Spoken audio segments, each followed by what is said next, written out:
Hey guys, so today in this video I want to talk about how to come up with a product that you know can turn into a 6 or 7 figure business. And this is not only specifically for crowdfunding like Indiegogo or Kickstarter, but it's actually also applicable to other platforms like Shopify, or even if you're looking for a Amazon FBA product that's more innovative than your usual your usual strategy and product research gives you.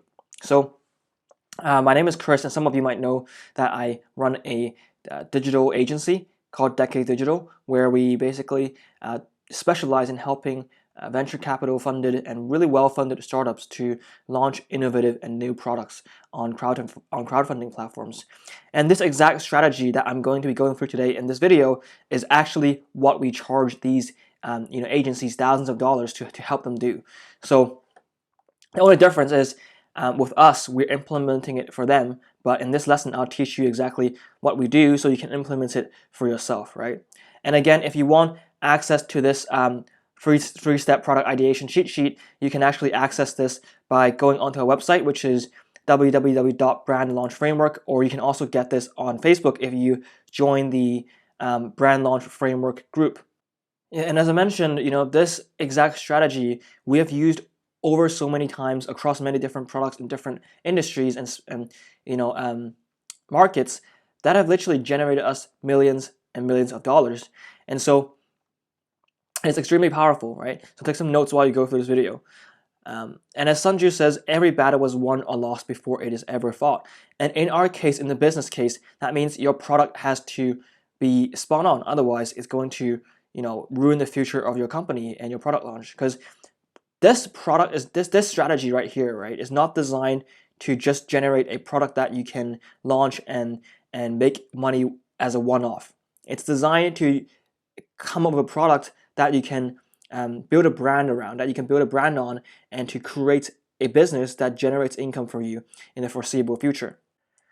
So the first step is what we call problem identification. And what this means is you want to start by coming up with a list of problems that you face or people face in real life that they're willing to pay money to solve. And the reason we start here is because a lot of people start off by just brainstorming a product that no one wants. There's no demand, there's no market. Just because, and they came up with it just because it sounded cool in their head. They came up with it just because they wanted it themselves because, again, it looks cool or sounds cool. But that's the wrong way to generate a product idea, right? Because every product should be a solution to a real problem. If your product is not solving a real problem for people, then it means your product is useless, it's meaningless.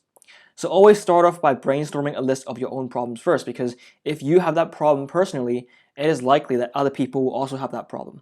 Okay, so your problem, once you have identified it, think about whether it is popular. Is it a problem that's common across the population? Is it growing? Is it urgent and expensive? So urgent and expensive means a problem that is serious enough for people to pay money to solve, right? And is it frequent enough? Does it happen many times throughout the day or throughout the year? So a good way to generate problems is to actually think about your day-to-day life. So for example, you can start off by thinking about your day-to-day this morning, right? If you woke up to an alarm, one of the problems you might have faced is you didn't wake up to it, or you snoozed on it, and you wasted a bunch of time staying in bed. Another problem once you get out of bed is brushing your teeth in the bathroom, right? Immediately after you leave your bed, you probably have a shower or brush your teeth. And a problem there is people don't know how long they should brush their teeth for. Everyone knows it's 2 minutes or whatever, but most basic toothbrushes don't have a timer, and no one actually takes out their phone to time it, right? Or most people don't. And you also hear some people who say that brushing their teeth in the morning just so long, 2 minutes is too long for them because they have to rush out the door, and so they never actually brush for 2 minutes, which is bad for their oral hygiene.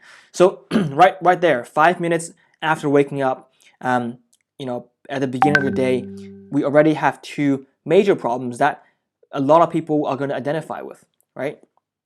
So that's where you start. The second part is once you actually have those problems, you want to you want to generate product ideas on how to fix them. But before you do that, you actually want to do some research. You want to do some competitor research and market research. And there are really two things we're trying to do here. Number one is we want to make sure that although this is a problem we have, we want to make sure that this is a problem other people have as well. And the way we do that is to look at other products on the market which are also solving this pain point, right? So let's say, the example of waking up early in the morning and you can't wake up because of the alarms. You would want to go online and look at whether there are any alarm clocks or special products that are designed to help people wake up in the morning. If there is, then it shows you that this is a legitimate problem and people are willing to pay money to solve that problem, right? That's the first thing you want to validate, which is validating the market and validating whether the problem you have identified is actually worth solving. And the second thing you actually want to look for when you do your research is to get inspiration from your competitors, right? Think about what are some things that they are doing well that you can also do, or think about things that they're not doing so well. You can look at reviews of customers, you can look at comments, and you can look at oh, this customer says that this product is actually too expensive or too big, too heavy. Then you can focus on those things and improve it to create a better solution for this problem.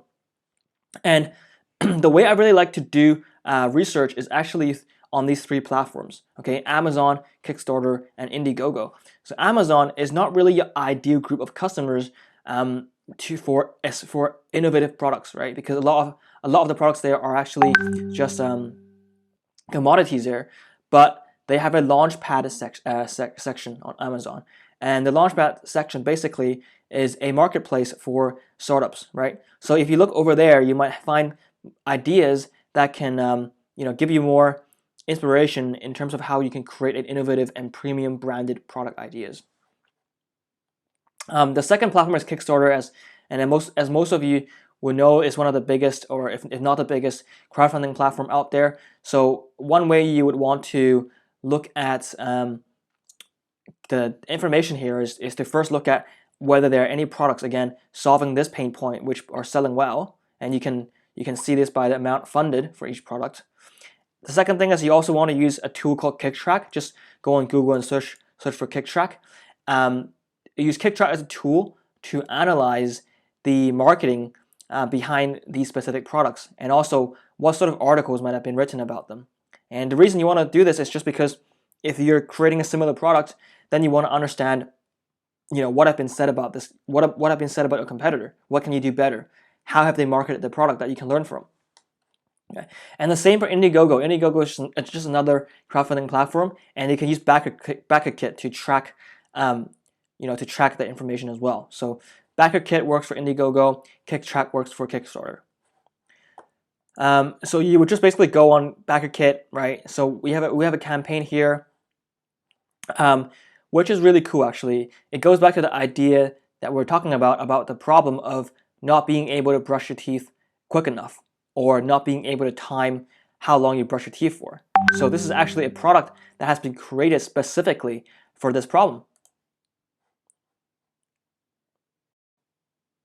Something that hasn't changed in 500 years. With micro-cleaning friction power and 360-degree wrap sonic technology, the new Unibrush is 2 times more effective than regular toothbrushes and cleans 99.9% of your teeth surface. Plus, it brushes all of your teeth at once in only 6 seconds. It's easy to store, clean, and charge with the minimalist Danish-designed UV light docking station that eliminates significant cleanliness flaws with today's toothbrushes. The Unibrush has earned numerous awards worldwide, including the most innovative product by Microsoft. So it's a pretty cool it's product. The world's first anti-cap. But the idea is that you can go on BackerKit and search, BackerKit track Unibrush, which is the name of the campaign, and you can go in here. And that's going to allow you to look at, how much funding they got on Indiegogo, and then what the progress actually looked like during funding, right? So on some campaigns it doesn't have a lot of data, but on most campaigns it's going to have a lot of the data, and so you can see what their progress is in terms of how much funding they got on the first day, etc. So you can try and aim for the same milestones in order to reach the funding goal that they also have. So Besides this product, we also have found a bunch of other products for the two pain points we mentioned earlier. So, for example, the problem of not being able to wake up, right? Not being able to get out of bed. We have Betty, which is a smart alarm clock to help you wake up and wake up in a very nice mood. Another product that's really cool is also a alarm clock in the form of a carpet or a mat. And the only way you can get it to stop ringing or to turn off the alarm is to actually step on it, which means you have to get out of bed, which is genius. And then we talked about Uno Brush already.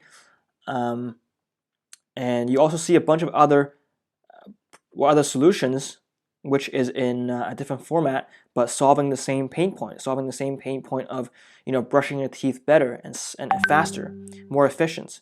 So as you can see, these two problems, when we brainstormed it in the first step, sounds kind of ridiculous, but when you research the market, these people are making almost $500,000. This guy, Uno Brush, made 1.4 million. This brush here made 355,000. This mat made 420,000. This one here made just close to 200,000. So as you can see here, there is market demand for these solutions, for these pain points, which would validate the market for you. And just a reminder here, never ever start your product generation process here, right? Because a lot of people, they think of a cool product in their head. They think of like a cool techie product, some AI powered, I don't know, like some AI powered water bottle or something, okay? And it sounds cool and they want to create it, but they don't know if there's a pain point there. What is the pain point? And they say, and they sometimes make up a problem for the solution, but that is just bound for failures, right? Never do that. And then the third step is what we call validation. And the difference between this step and the last step is, in the last step, we're validating the actual problem and the pain point, so the market. In this step, we are validating the actual product, so your product idea specifically. We want to know.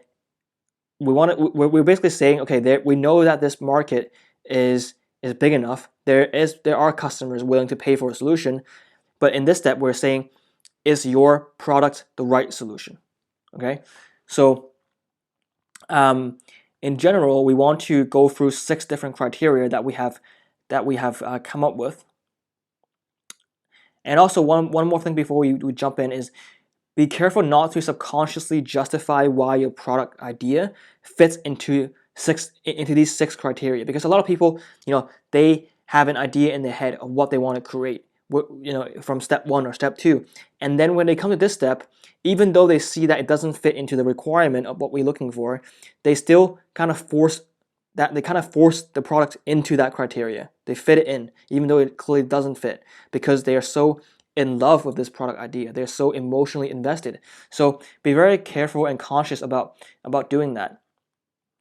So the first criteria we're looking at to validate the product is to think about how much research and development there is to this product, right? You want to avoid creating new categories. Never reinvent the wheel. If a product is already working, then just create something similar, but just create something similar, but a improved and enhanced version of it. Okay.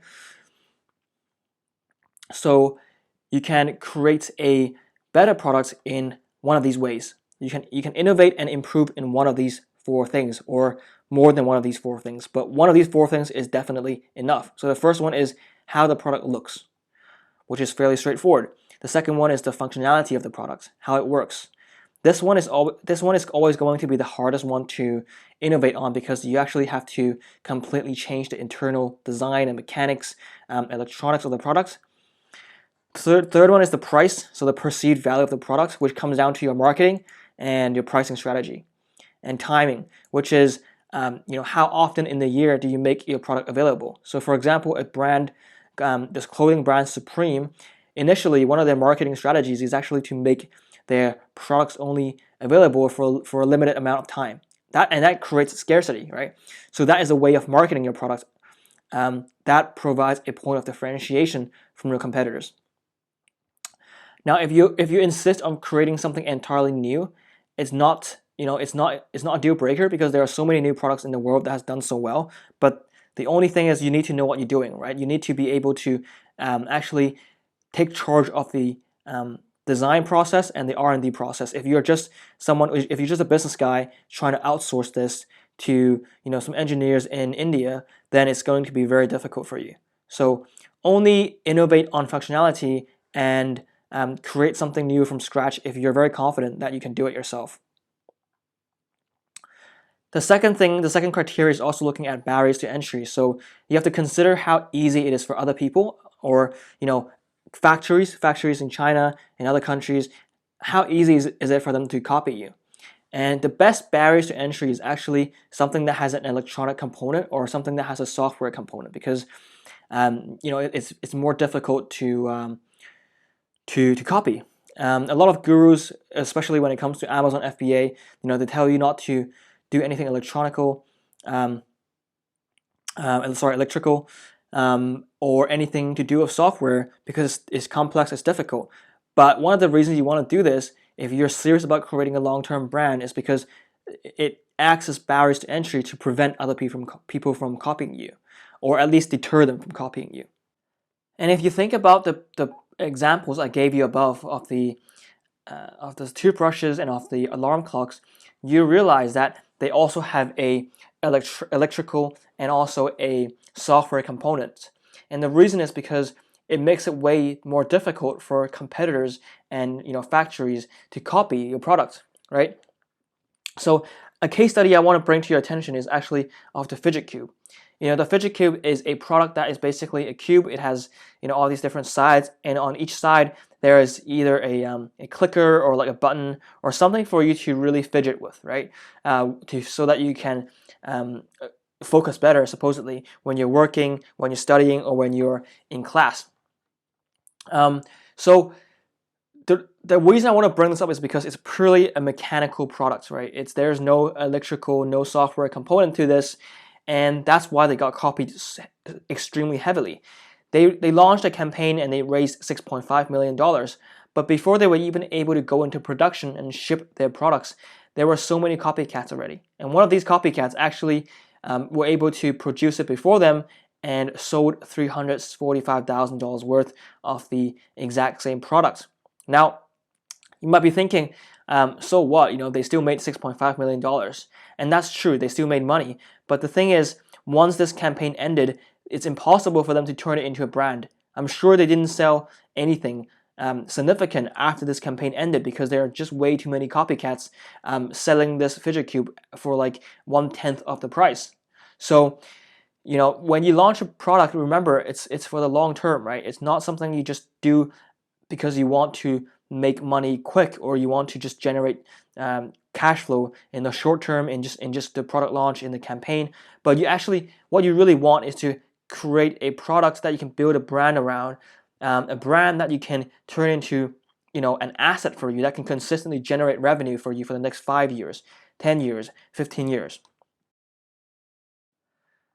The third criteria you want to go through is whether your product fits the e-commerce model. So not all products are made equal, right? Some products are simply not fitted for e-commerce because of the size, because of the material they're made of. And so you want to make sure your product fits all of these things, all 5 of these things. You want to make sure it's lightweight. You want to make sure it's easy and cheap to ship. You want to make sure it's not breakable, so it's not made out of glass or clay or it's not pottery. It's not something that's easily breakable. Sure, you can ship this with a lot of packaging, but you really just don't want to do that because it's such a big risk, and you have refunds, you have angry customers. Yeah, not good. You have the fourth one. You have regulations and dangerous materials. So materials that are flammable, things like that. You want to avoid those. And finally, something that's not degradable, right? Not organic, not a plant, fruits, juices. These are things you want to avoid as well. I know these are quite commonsensical things, but still I want to mention them to make sure you guys don't forget and cover it as well.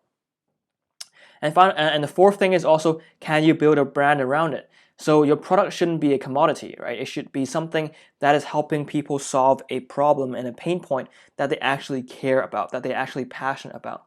So if you're selling just a hammer, it's hard to build a brand around it, because if the pain point is hammering nails into a plank, right? People aren't usually very passionate about that. Even if they are passionate about building or construction, hammer is just not a product that they are passionate about, right? So on the other hand, if your product solves a problem such as helping people lose weight, helping people becoming more healthy, becoming stronger, becoming more productive, or saving the environment, these are all really good problems to be solving because people are passionate about them. So it's way easier to build a brand around it and create content around it.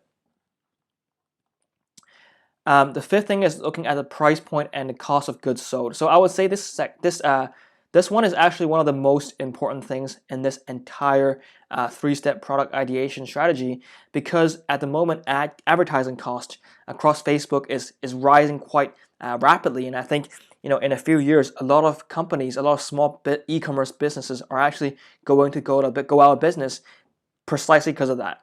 The reason it's rising is because a lot of big companies, like corporate companies, Fortune 500 companies, are slowly shifting their budget from traditional advertising channels like TV shows or TV ads, billboards. They're shifting their budget from these platforms towards digital advertising like Facebook and YouTube advertising, and so the increased competition is driving up the advertising cost.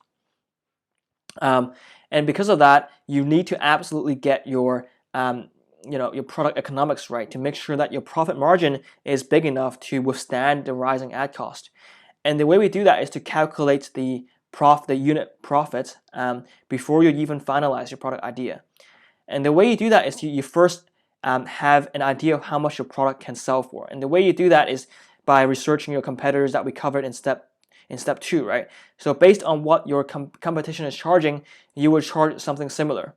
Maybe you can charge a bit more just because your product is an enhanced version or an improved version of them. But let's say your product is $150, okay? And the COGS, which is how much it costs to create the good in the first place, let's say it costs $20. And you know that the cost of customer acquisition, which is the advertising cost for acquiring a customer, is around 1/3 of the sale price. So in our case, it's going to be 150 divided by 3, which is 50. So 150 minus 20 minus 50 would give you 80, right? So not 70 here, which is wrong, but 80. So your unit profit is $80. And if your product profit is anywhere below $20, I would definitely not go for it. I mean, you could consider it, but in my opinion, it's way too risky, and you're way better off just finding a new product, right? Because with the rising ad cost, your business would not be profitable in like a year and a half or like 2 years. And finally, you want to go through what we call the Apple Store test. And I learned this the hard way, right? Because one of my first products I ever launched a while ago is, it actually sold around 6 figures in the first month, which is by conventional standards a success. But we were really expecting $1 million launch, but it wasn't $1 million launch because we realized later on that our product just looked ugly. When you develop a product, when you are emotionally invested in it, you don't realize how ugly it looks, even if it actually looks ugly, because you love it. It's like a baby. And so in this step, you want to really think about whether it looks good. And the Apple Store test is asking yourself this question of whether, would my product fit in if I were to sell it and put it on the shelves of an Apple Store? And if your answer is yes, it does fit in, then it means great. Your product looks sleek, it looks futuristic, it looks good enough to be marketed.